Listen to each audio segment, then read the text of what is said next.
अर्धवार्षिक परीक्षा 2023-24 कक्षा 8 के लिए सामाजिक विज्ञान का जो पेपर है साथियों वो आ चुका है। और इस वीडियो में हम पूरा पेपर है वो सॉल्यूशन के साथ देखने वाले हैं। यहाँ पे देखिए सभी पेपर के जो क्वेश्चन आपके वो यहाँ पे हैंड राइटिंग नोट लिखे गए हैं सारे। तो चलिए दोस्तों वीडियो स्टार्ट कर लेता हूँ। वीडियो स्टार्ट करने से पहले आपसे रिक्वेस्ट होगी, अगर आप चैनल पर नए हैं तो प्लीज़ चैनल को सब्सक्राइब जरूर कर लेना भाई। और आपसे रिक्वेस्ट है कि इसके अलावा हमारा व्हाट्सअप ग्रुप, टेलीग्राम, इंस्टाग्राम जो भी है फॉलो कर लेना, कमेंट कर देना, ठीक है। तो चलिए यहाँ पे मिलते हैं पहले प्रश्न के साथ। अपन निम्नलिखित में से कोष्टक में आपको सही विकल्प का आपको चुनाव करना है, ठीक है। अब यहाँ पे दोस्तों आपको पहला जो क्वेश्चन पूछा जा रहा है, यहाँ पे जो पहला क्वेश्चन है उसमें थोड़ा सा मिसप्रिंट हो गया। यहाँ पे पूछा जा रहा है कि निम्नलिखित में से जो क्या बोलते हैं अपन, गवर्नर, ठीक है, पहला गवर्नर जनरल कौन था, यहाँ पे ये पूछा गया है, ठीक है। लिखने में थोड़ा सा मिस्टेक हो गया, तो वारेन हेस्टिंग्स आपका सही आंसर हो जाएगा यहाँ पे, ठीक है। वर्ली विद्रोह है वो कहाँ पे हुआ था, तो वर्ली विद्रोह महाराष्ट्र से रिलेटेड था, तो यहाँ पे ऑप्शन नंबर बी आपको टिक करना होगा। वर्मा समाज की स्थापना है वो किसके द्वारा की गई थी, तो यहाँ पे वर्मा समाज की स्थापना है वो राजा राम मोहन राय के द्वारा की गई थी, तो आपको ये बिल्कुल सही आंसर हो जाएगा। यहाँ पे फिर से रिक्वेस्ट करूँगा चैनल को सब्सक्राइब जरूर कर लेना, जिससे कि आपको नया वीडियो का नोटिफिकेशन मिलता रहेगा। बाकी सभी पेपर जो आपके लगने वाले हैं सभी आपको चैनल पे उपलब्ध हो जाएंगे। अगर देखिए यहाँ पे प्राकृतिक संसाधनों में सम्मिलित है, तो देखिए जल, मृदा, खनिज, उपयुक्त सभी, ये सभी चीज़ें प्राकृतिक संसाधन है, एक तरीके से प्रकृति से हमें प्राप्त होते हैं, तो इस प्रकार से ऑप्शन नंबर डी सही आंसर रहेगा।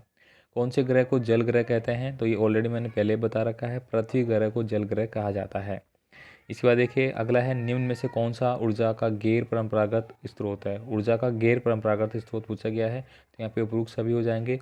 पवन ऊर्जा, सौर ऊर्जा और ज्वारीय ऊर्जा ये सभी इसके अंतर्गत आते हैं।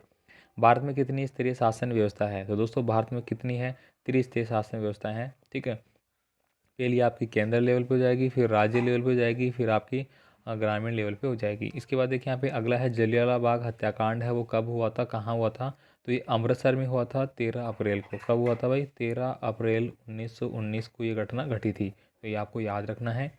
संविधान के किस अनुच्छेद में जीवन के अधिकार का आश्वासन दिया गया है, तो दोस्तों ये दिया गया है अनुच्छेद 21 में, ठीक है। यहाँ पे दिया गया है कि आपको अपने जो स्वतंत्रता का अधिकार है आपका, ठीक है, उसके अंतर्गत आपको मिलता है कि आप अपना जीवन है वो अच्छे से व्यापन कर सकते हैं अपनी अनुसार। आगे देखें यहाँ पे आदिवासियों की अधिक संख्या वाला जनराज्य है वो कौन सा है, तो यहाँ पे छत्तीसगढ़ हो जाएगा मेरा। राजस्थान में 1857 की क्रांति के समय कितनी सैनिक छावनियाँ थी, तो 6 सैनिक छावनियाँ थी।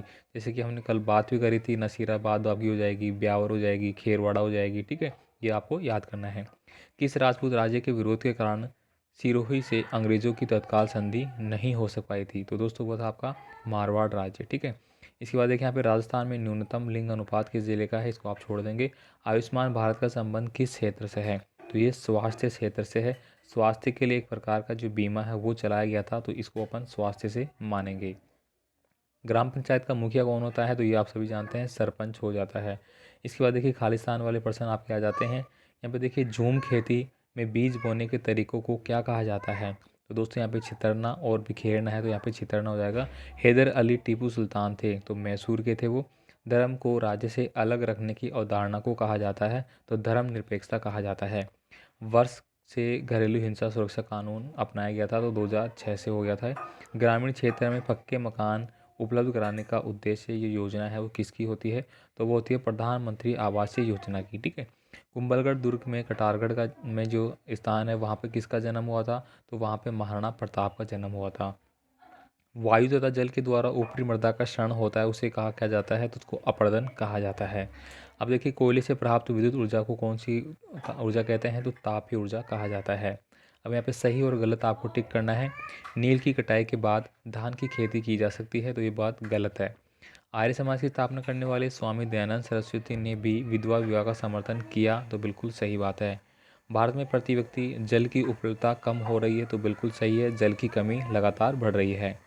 हमारा देश 26 जनवरी 1950 को आज़ाद हुआ था, तो ये गलत है। हमारा देश कब हुआ था, 15 अगस्त को, 15 अगस्त को 1947 को आज़ाद हुआ था, ठीक है। आरोपी को दोषी पाए जाने पर न्यायाधीश उसे सज़ा सुनाते हैं, तो बिल्कुल सही है।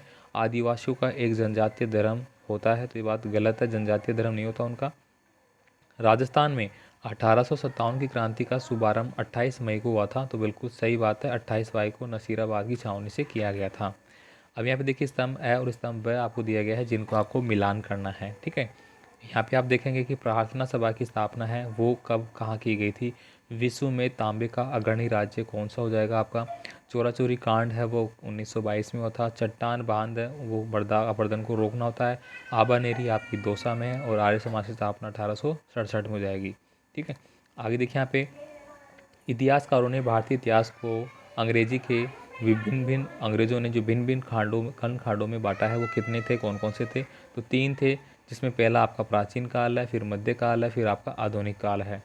जलियांवाला बाग हत्याकांड है वो कब हुआ था। तो यहाँ पे देखिए जलियांवाला बाग हत्याकांड वो 13 अप्रैल 1919 को कहाँ पे हुआ था, अमृतसर में हुआ था, अमृतसर। और ये कहाँ पे पड़ता है भाई, ये पंजाब में पड़ता है। कहाँ पे, पंजाब में। संसाधन से क्या समझते हैं, प्रत्येक वस्तु जिसका उपयोग आवश्यकताओं को पूरा करने के लिए किया जा सकता है वह संसाधन कहलाते हैं। आगे देखिए वर्षा जल संग्रहण किसे कहते हैं। घर की छत पर वर्षा जल को एकत्रित करके उसका संग्रहण करना एवं विभिन्न उत्पादक उपयोग में लाना वर्षा जल संग्रहण है।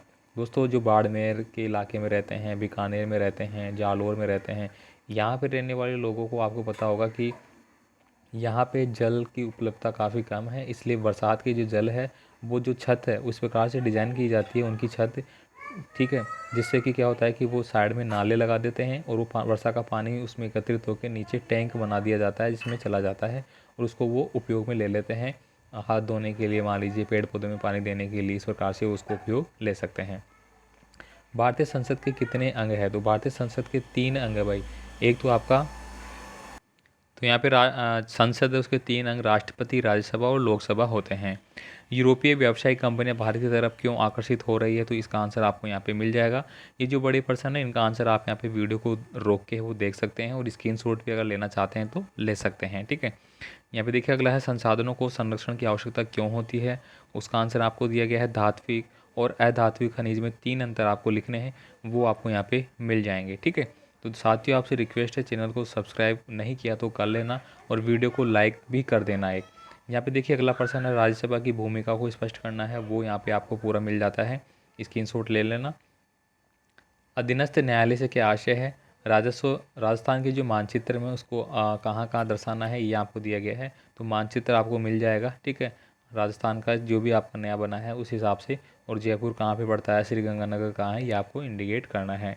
साइबर सुरक्षा वाला क्वेश्चन हो गया। इसके बाद देखिए गांधी जी द्वारा असहयोग आंदोलन क्यों चलाया गया था, इसके क्या क्या कारण हुए थे वो बताना है, तो ये यहाँ पे आपको मिल जाते हैं। इसको अभी आप स्क्रीनशॉट लेना चाहे तो ले सकते हैं। ठीक है, इसके बाद देखिए कृषि किसे कहते हैं, विभिन्न प्रकार की कृषि उपकरणों के बारे में आपको समझाना है। भूस्खलन क्या है, इसको रोकने की विधि आपको स्पष्ट करनी है। ठीक है, तो ये यहाँ पे पूरा हो जाता है। तो उम्मीद करता हूँ दोस्तों ये पूरा पेपर आपको समझ में आ चुका होगा। ये लास्ट क्वेश्चन है, भारतीय संविधान के मुख्य लक्षणों की विवेचना करनी है। ये संविधान से रिलेटेड जो बातें हैं वो इसमें लिखी गई है, और राजस्थान का एकीकरण है उसके बारे में, और 1857 की क्रांति की विवेचना करनी है, वो यहाँ पे आपको मिल जाता है। तो पूरा कक्षा 8 के लिए जो भी आपके अति महत्वपूर्ण पेपर के प्रश्न थे जो आने वाले हैं आपके, वो मैंने इस वीडियो में बता दिया है पूरे आंसर के साथ। तो आप इनको अच्छे से पढ़ लेना। मिलते हैं अगले पेपर के साथ, अगले इंपॉर्टेंट प्रश्नों के साथ। धन्यवाद।